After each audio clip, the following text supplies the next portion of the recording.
አሉ አይደል ወጣሉ አተገቡ የሱ ገንዘብ እንደፈለገ ሲደገስበት ሲበላ ያያየ ውስጡን ቂም ይዘው ይቀመጥ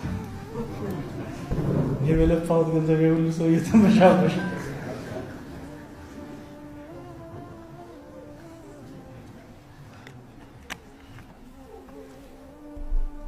ይሄም አለ ስለዚህ አላህ ያልሰጠህ ምናልባትም ላንተ የሚሻለው ሆኖ ሊሆን ይችላል ማለት አትስራ አትከስብ ማለት አይደለም ዱንያ ላይ ታታሪ ሰራተኛ እንደሆነ አዘውና ነብዩ ሰለላሁ ዐለይሂ ወሰለም اعمل لدنياك كأنك تعيش أبدا ነው የሚለው ምክንያቱም የምትሰራው ለአንተ ብቻ አይደለም ገንዘብ የጋራ ነው አንተም ብትሞት ልጆች ቤተሰቦች ዘመድ ስለሚጠቀመው ችግር የለውም ስራ ዘላለም እንደሚኖሩ ነው ስራ ግን ያ ማለት ስክብክብ ብለህ ተዓልቅ እንድትሆንበት አይደለም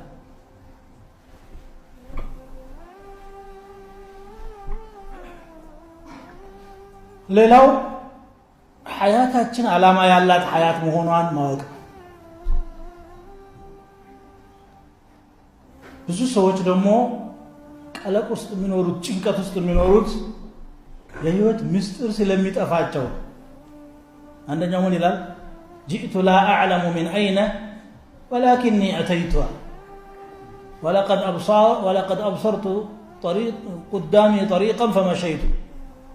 كيف እንደመጣሁ አላቅም ለምን እንደመጣሁ አላቅም ግን መጥቻለሁ የት እንደምሄድ አላቅም በየት እንደምሄድም አላቅም መንገዳቸው ብቻ ከተላለሁ የመጣኸውማ ተነግሯል منها خلقناكم ነው ካፈር ነው የመጣው የምትሄደው ወይ ጀነት ወይ ጀሃነም ነው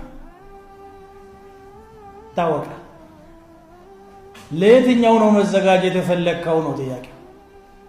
የት ትፈልጋላችሁ ጀነት ነው ትፈልጉት እጃችሁን አጣጥፋችሁ ጀነት ትፈልጋላችሁ አለ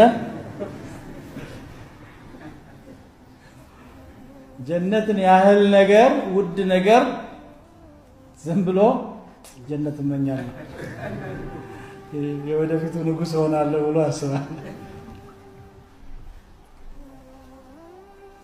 አላህ Subhanahu Wa Ta'ala ጀነትን ውድ ስለሆነች